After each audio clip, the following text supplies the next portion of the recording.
अगर आप नहीं तोड़ोगे तो हम इसको तोड़ के गिरा के फेंक देंगे। हिंदुस्तान की सच्चाई का रक्षक, जो सच्चाई है वो देश के सामने रखनी है। कितने लोग स्टॉक मार्केट में पैसा डालते हैं मगर सिस्टम आपको सच्चा IIT प्रोफेसर नहीं बनने देगा। भाइयों और बहनों, आप सबका दिल से यहां बहुत बहुत स्वागत, नमस्कार। संदीप दीक्षित शीला जी के बेटे हैं। वो एक पॉडकास्ट, आजकल पॉडकास्ट चलती है ना, तो उन्होंने मुझसे कहा कि मैं उनके पॉडकास्ट पे जाऊं। बातचीत होती है, वीडियोग्राफी होती है, फिर उसको मतलब YouTube पे डाला जाता है। तो मैं गया और उन्होंने मुझसे सवाल पूछा, आपके परदादा नेहरू जी क्या थे? प्रधानमंत्री थे, नेता थे, स्वतंत्रता के लिए लड़े थे। आपके मुताबिक आपके परदादा क्या थे और आप उनसे क्या सीखे? कमरे में नेहरू जी की फोटो थी, एक तरफ गांधी जी की पेंटिंग थी, और मैंने सोचना शुरू किया कि मेरे जो परदादा नेहरू जी थे वो असलियत में क्या थे। और दोनों फोटो को मैं देख रहा था और मेरे दिमाग में बात आई कि ये दोनों जो लोग थे, जवाहरलाल नेहरू और महात्मा गांधी, ये दोनों सच्चाई से मोहब्बत करते थे। और अगली लाइन में मैंने बोला, सिर्फ नेहरू जी नहीं, सिर्फ महात्मा गांधी जी नहीं, उसमें आप एक लंबी लिस्ट लगा सकते हो। अंबेडकर जी को जोड़ सकते हो उसमें। आप ये लाइए जरा फोटो, इनको भी जोड़ सकते हो।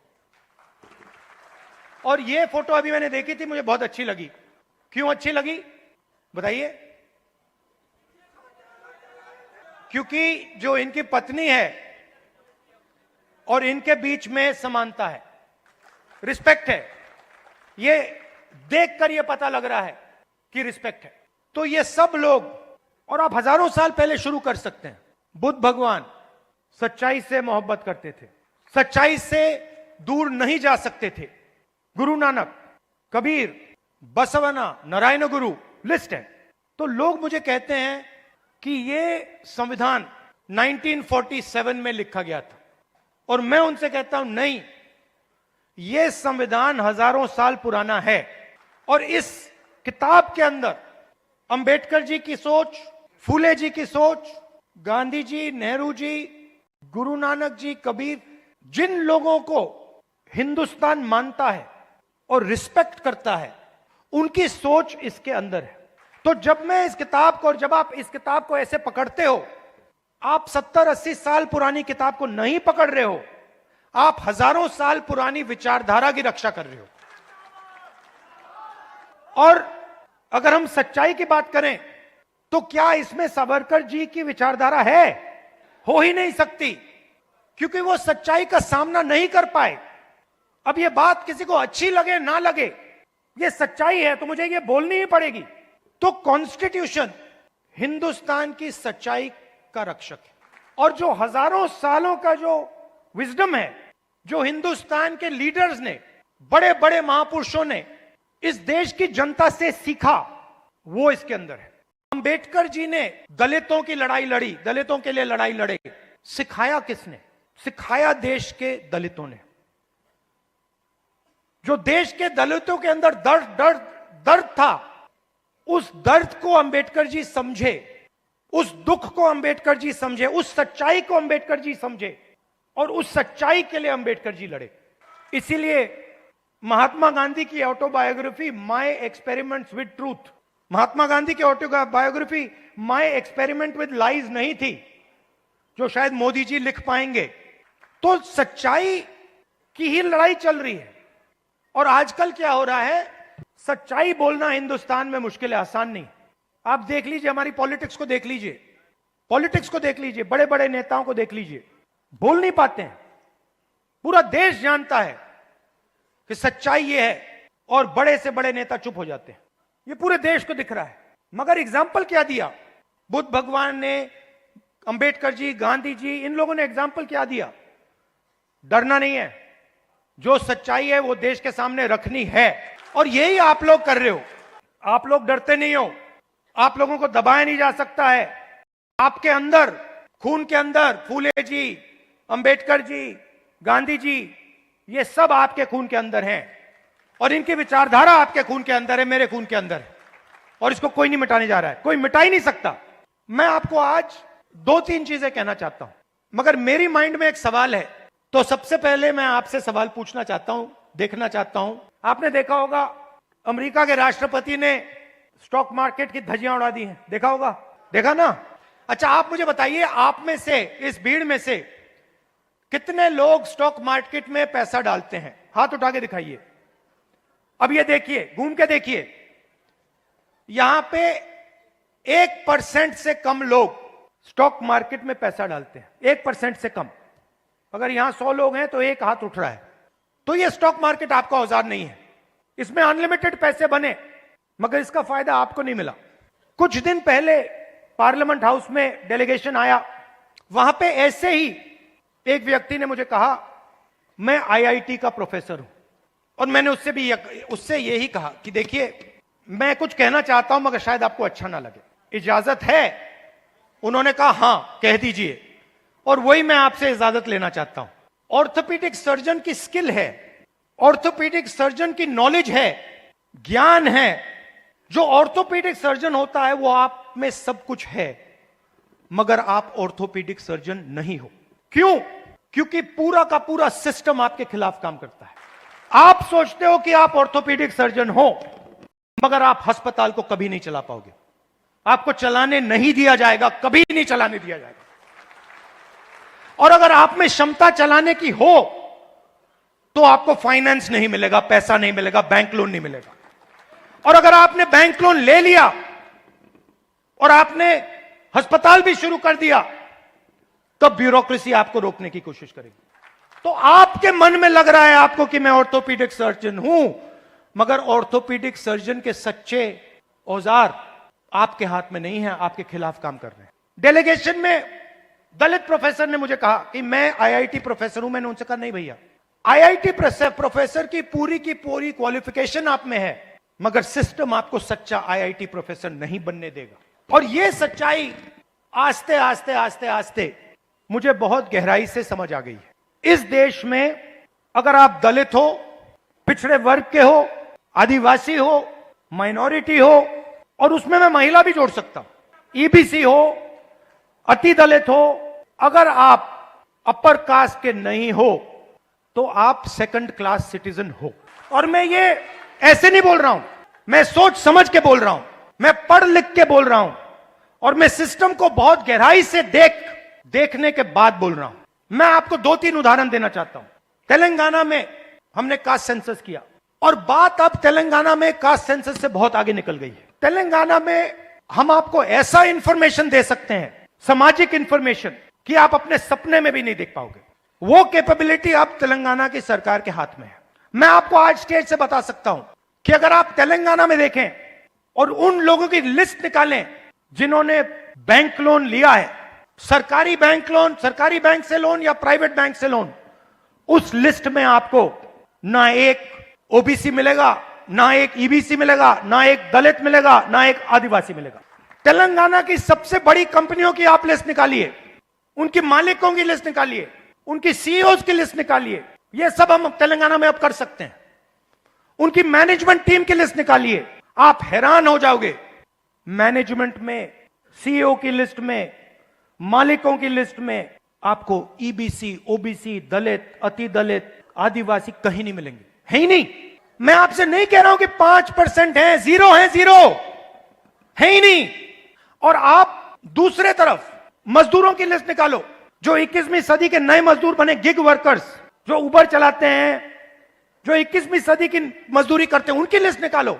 90% से ज्यादा, 95% दलित, पिछड़ा वर्ग, ईबीसी, आदिवासी, डोमेस्टिक सर्वेंट्स की लिस्ट निकालो, दलित, ओबीसी, ईबीसी, आदिवासी, अति दलित।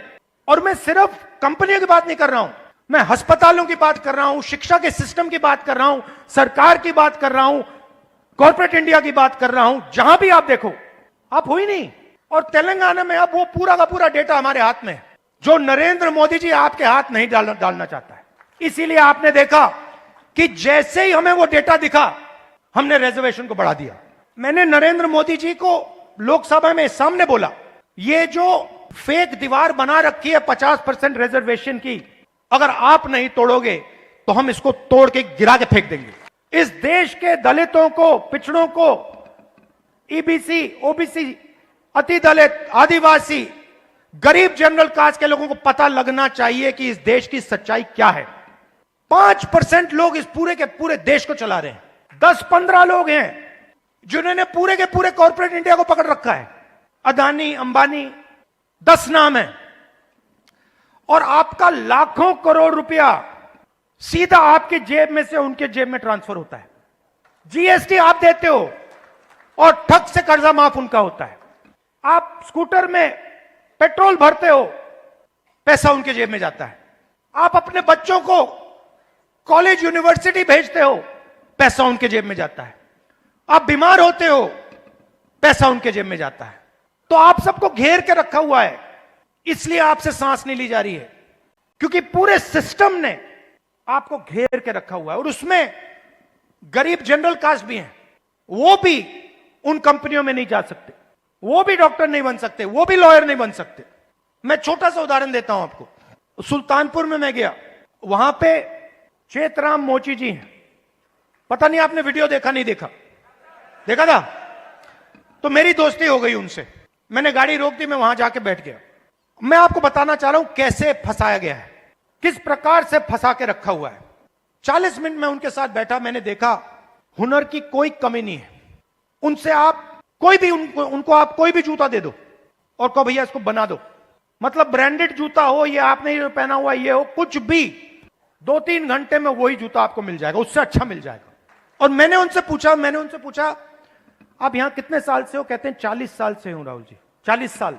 फिर मुझे देख के कहते हैं राहुल जी ये मेरा बेटा है, अब ये यहां मेरे साथ काम नहीं करना चाहता। तो मैंने कहा क्यों? सिर नीचे करके कहते हैं कि राहुल जी 40 साल में मुझे किसी ने इज्जत नहीं दी। एक ही आदमी ने, मेरे पिता ने मुझे रिस्पेक्ट और इज्जत दी थी। मैं यहां आता हूं, सुबह आता हूं, दिन भर काम करता हूं, घर चला जाता हूं। 40 साल में मुझे एक व्यक्ति ने इज्जत नहीं दी। अकेले काम कर रहे थे, बेटा कह रहा था मुझे नहीं करना काम, मैं जा रहा हूं, मैं नौकरी करूंगा। मैंने उनसे पूछा, मैंने कहा एक बात बताइए, अपने काम को थोड़ा इंप्रूव करना चाहते हो तो आप क्या कदम लोगे? एकदम उन्होंने मुझे बोला कि देखिए राहुल जी, एक मशीन है, मैंने उसकी फोटो देखी थी, अगर वो मशीन मुझे मिल जाए तो मेरा काम डबल हो जाएगा ऐसे ही। तो हमने क्या किया, बहुत महंगी मशीन नहीं थी, हमने किसी राजनेता से वो मशीन डोनेट करा दी और उनको हमने मशीन दे दी। नहीं अभी ताली मत बजाइए, अभी ठहर जाइए, ताली बजाने की बात अभी आ रही है। 3 महीने बाद मुझे फोन आता है, चेतराम मोची जी कहते हैं राहुल जी मैं बड़ा खुश हूं। मैंने कहा क्यों? कहते हैं राहुल जी मेरी अब 2 दुकानें हैं, 10 लोग मेरे लिए काम करते हैं, मेरी 2 दुकानें हो गई हैं, मुझे लग रहा है इस मशीन से कि मैं 4-5 दुकानें खोल पाऊंगा। अब चेतराम मोची ने मुझे एक और बात बोली, जब मैं उनके साथ बैठा था, मुझे बोला राहुल जी यूपी सरकार ने मुझे एक बार ट्रेनिंग पे बुलाया, उनकी योजना थी, तो मैंने उनसे कहा क्या सीखे? कहते राहुल जी मैं वहां गया, ट्रेनर से ज्यादा तो मुझे मालूम था। वो ट्रेनर को मतलब वो तो ट्रेनर मोची नहीं था, उसको तो कुछ मालूम ही नहीं था। मैंने कुछ टाइम उसको समझाने की कोशिश की, मगर फिर वो समझा नहीं तो वापस आ गया। हुनर किसके हाथ में है? चेतराम जी के हाथ में। ट्रेनिंग कौन दे रहा है? क्योंकि ट्रेनिंग का नेटवर्क कंट्रोल में है। मशीन क्यों नहीं मिल रही? बैंक का सिस्टम कंट्रोल में है। ट्रेनिंग क्यों नहीं हो रही? क्योंकि चेतराम जी ट्रेनिंग के सिस्टम में ही नहीं है। जिसके पास हुनर है, जिसके पास ज्ञान है, वो ट्रेनिंग करा ही नहीं रहा है। तो मैंने क्या किया, इससे मैंने क्या सीखा? मैंने तेलंगाना के चीफ मिनिस्टर को चिट्ठी लिखी और मैंने उनको सुझाव दिया। मैंने कहा कि देखिए ये पता लगाइए ये आप कर सकते हैं या नहीं। आईटीआई के सिस्टम में क्या होता है, ट्रेनिंग होती है, बढ़ई की ट्रेनिंग होती है, प्लम्बर की ट्रेनिंग होती है, मोची की ट्रेनिंग होती है, कुम्हार की ट्रेनिंग होती है, ये सब ट्रेनिंग होती है। आप सर्टिफिकेशन सेंटर बनाइए। तेलंगाना में लाखों मोची हैं, नेटवर्क है मोची का, उस नेटवर्क के अंदर हुनर है, कैपेबिलिटी है। मैंने चीफ मिनिस्टर से कहा कि ट्रेनिंग इनसे करवाइए। हजारों मोची, जो गुरु शिष्य की परंपरा है हिंदुस्तान में, हजारों मोची ट्रेनिंग कराएंगे, सर्टिफिकेशन सरकार करेगी। और जब एक मोची ट्रेनिंग करेगा और उसका शिष्य सर्टिफिकेशन पाएगा तो मोची के बैंक अकाउंट में सीधा सरकार पैसा डालेगी। मोचियों के लिए हिंदुस्तान में बैंक क्यों नहीं है? बढ़इयों का अपना ट्रेनिंग सेंटर क्यों नहीं है? हुनर तो उनके पास है। तो जाति जनगणना जो हमने तेलंगाना में किया है वो विकास के सिस्टम को ही बदलने जा रहा है। और इस डेटा के साथ हम तेलंगाना की पूरी राजनीति को बदल सकते हैं। और जो सचमुच में आपका हक है जाति जनगणना के माध्यम से वो हम आपको दिलवा सकते हैं। और सीधी सी बात है, बहुत सारे लोग कहते हैं कि भैया देखो जाति जनगणना नहीं होना चाहिए। मोहन भगवत जी कहते हैं जाति जनगणना नहीं होना चाहिए। अगर आपको चोट लगती है, एक प्रकार से हम सामाजिक एक्सरे कर रहे हैं कि भैया सच्चाई क्या है, किसके पास कितना धन है, कौन कहां बैठा है, ब्यूरोक्रेसी में कितने लोग हैं, गरीब लोग कितने घुस पा रहे हैं, कौन सी जात के लोग कहां घुस रहे हैं, कहां जा रहे हैं, किन लोगों को कैसे रोका जा रहा है, ये सब जाति जनगणना से मिल जाएगा। तो ये एक क्रांतिकारी कदम है, क्रांतिकारी कदम है। इसीलिए आरएसएस और बीजेपी इसको रोकना चाहते हैं और इसको अब दुनिया की कोई शक्ति नहीं रोक सकती है। कि कांग्रेस पार्टी ने जो पहले काम करना चाहिए था, जिस गति से काम करना चाहिए था, जिस मजबूती से बिहार में काम करना चाहिए था, वो हमने नहीं किया। और हम अपनी गलती से समझे हैं और अब हम बिना रुके पूरी शक्ति के साथ जो बिहार के कमजोर लोग हैं, बिहार के गरीब लोग हैं, छोटी जात, छोटी अलग अलग जो ओबीसी, ईबीसी, दलित, महादलित के लोग हैं, उन सब को हम लेकर एक साथ हम आगे बढ़ेंगे।